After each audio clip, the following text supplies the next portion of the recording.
Hello again, ladies and gentlemen. I'm Joe Hindy, the Android Authority app guy, and I'm here to tell you that some people screw up a whole lot more than others. So with that in mind, let's take a look at the most controversial apps and games from the year 2016.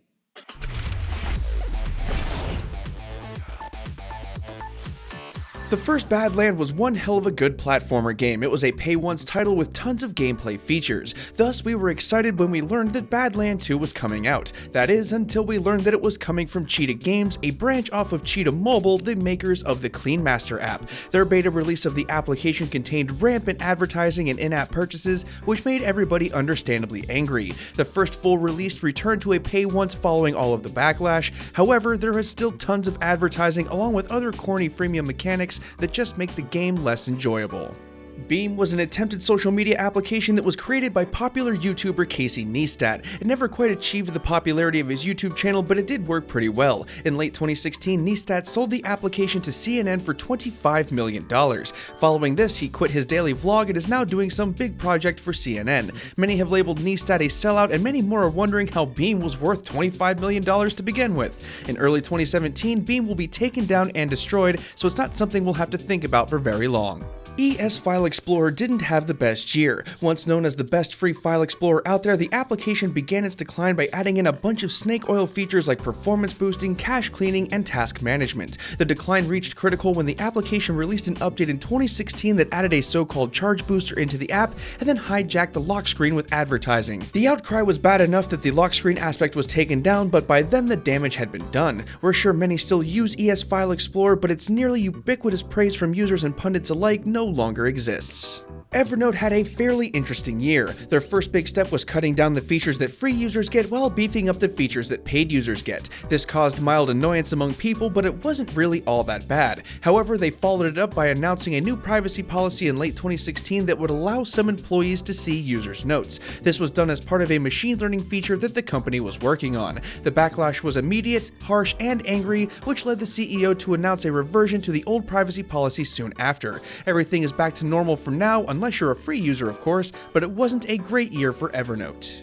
Famous, formerly known as Stolen, was a mobile game where players could buy and sell Twitter accounts. There weren't any sales of actual accounts, but it kind of turned every Twitter account into a baseball card that could be collected with in-game currency. The idea, while harmless, sparked a variety of concerns from players and pundits alike. The app was taken down, revamped, and renamed as Famous before being released again. However, the concept of buying and selling people never really did mesh well with the kinds of people who decide those kinds of things, and it was pulled again. As it stands, the application has been removed from pretty much everywhere.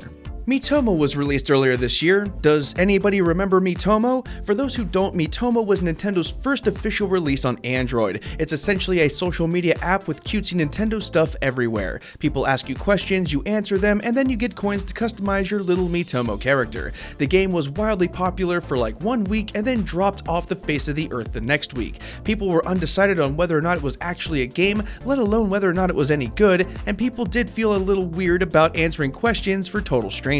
Needless to say, it was a fairly big letdown and it exited the spotlight almost as soon as it got there. Pokemon Go came out in mid-2016 and then everybody lost their damn minds. People were trespassing, criminals were using Pokestops to rope people in to rob them, whole countries were banning the app, and plenty of other ridiculous things were happening. To top things off, the game itself had rampant server and feature issues for months, had popular features ripped out of the game, and a rise and fall of popularity so intense that no other game in history could compare. People loved it, people hated it, and everybody was talking about it. The viral nature of the phenomenon made Flappy Bird look pathetic by comparison. Things have calmed down now, but Pokemon Go will be one of those things that even non-tech nerds will remember about 2016. Twitter and Vine both had really interesting years in a bad way. Twitter was at the heart of several controversies regarding various bans and punishments against various online personalities, along with conspiracy theories about Twitter's penchant to pick sides in things like politics. Then we have Vine. There was an announcement that Vine was going to go down in flames, only to be pulled back again at the last second. There were rumors pretty much all year that Twitter and Vine were looking for buyers, but they were allegedly too toxic for serious investors. It's been a down year for Twitter, and Twitter definitely knows it. And finally, we have Uber. They have made this list 3 years running, and in fact, it would feel almost wrong to not have them here. Okay, so here's what Uber did this year. In Taiwan, they labeled themselves as a tech platform, whereas the Taiwanese government labeled them as a transportation service. If Uber is right, the Taiwanese government is asking them to pay taxes that they don't owe. If Taiwan is right, then Uber is essentially dodging taxes. In California, their self-driving car ran a red light, and now California doesn't want Uber doing self-driving car stuff there anymore.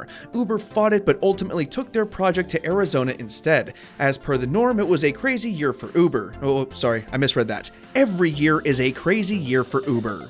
And that about does it for this one, folks. If you want to keep watching, we have more best apps and games lists linked up there on the screen and in the video description below. Don't forget to keep it tuned to Android Authority because we are your source for all things Android. Thanks again for watching, everybody, and have a wonderful day.